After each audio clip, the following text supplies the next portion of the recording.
ഉൽപ്പത്തി പുസ്തകം 1-ാം അധ്യായം 3-ാം വാക്യം മുതൽ 26-ാം വാക്യം വരെ 6 ദിവസം കൊണ്ട് ദൈവം ഭൂമിയെ സൃഷ്ടിച്ച വിവരണം രേഖപ്പെടുത്തിയിരിക്കുന്നു.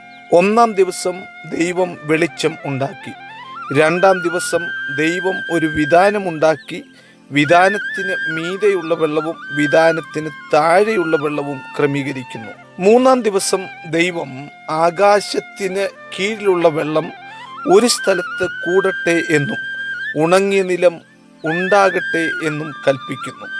അങ്ങനെ ആകാശത്തിന് കീഴിലുള്ള വെള്ളം ഒരു സ്ഥലത്ത് കൂടുകയും ആ വെള്ളത്തിന് ദൈവം സമുദ്രം എന്ന് പേരിടുകയും ഉണങ്ങിയ നിലത്തിന് ദൈവം ഭൂമി എന്ന് പേരിടുകയും ചെയ്തു.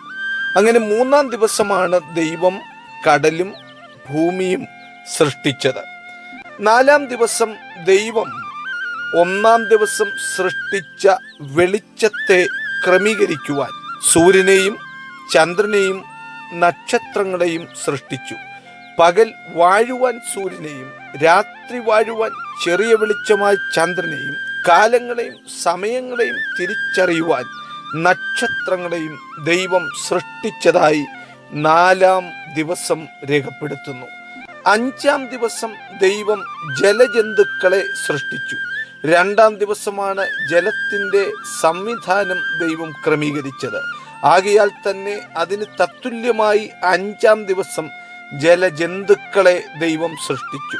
3-ാം ദിവസമാണ് ദൈവം ഉണങ്ങിയ നിലം സൃഷ്ടിച്ച സ്ഥലത്തിന് ഭൂമി എന്ന് പേരിട്ടത്. ആ ഭൂമിയിൽ ഭൂചരജന്തുക്കളായി ദൈവം സകല ജന്തുക്കളെയും 6-ാം ദിവസം സൃഷ്ടിക്കുന്നതായി നമുക്ക് കാണുവാൻ കഴിയുന്നു. സൃഷ്ടിയുടെ മകുടമായ മനുഷ്യനെയും ദൈവം 6-ാം ദിവസം സൃഷ്ടിച്ചു. 6-ാം ദിവസം സൃഷ്ടിയുടെ മകുടമായ മനുഷ്യനെ ദൈവം സൃഷ്ടിച്ച് സകലത്തിൻ്റെ മേലും വാഴുവാനും ഭൂചരജന്തുക്കളുടെ മേലും ജലജന്തുക്കളുടെ മേലും പറവജാതികളുടെ മേലും വാഴുവാനും അവന് അധികാരം കൊടുത്തിരിക്കുന്നു എന്ന് വിശുദ്ധ ബൈബിൾ രേഖപ്പെടുത്തിയിരിക്കുന്നു. ഇന്നും സകല പ്രപഞ്ച നിയമങ്ങളും ദൈവത്തെ അനുസരിക്കുന്നു. ആകയാൽ മനുഷ്യ സമൂഹവും ദൈവത്തെ അനുസരിക്കുവാൻ പ്രതിബദ്ധതയുള്ളവരാണ്. ഓരോ മനുഷ്യനും ദൈവത്തെ പൂർണ്ണമായി അനുസരിക്കുമ്പോൾ അവൻ്റെ അവസ്ഥകൾക്ക് മാറ്റം വരിക തന്നെ ചെയ്യും.